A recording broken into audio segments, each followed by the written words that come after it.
Welcome. In today's tutorial, we'll walk you through the steps to allow Facebook to access your location on your PC after the latest update.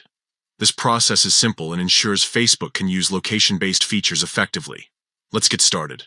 First, open your web browser and navigate to facebook.com. Log into your account using your credentials. Once you're on the Facebook homepage, look at the top of your browser window where the web address is displayed.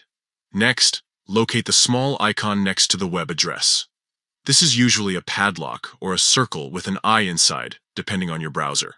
Click on this icon to open the View Site Information menu. In the menu that appears, look for an option labeled Site Settings and click on it. This will open a new tab or window showing all permissions for Facebook on your browser. Now, scroll down until you find Location under Permissions. You'll see a drop-down menu next to it. Click on this menu and select Allow to enable Facebook to access your location.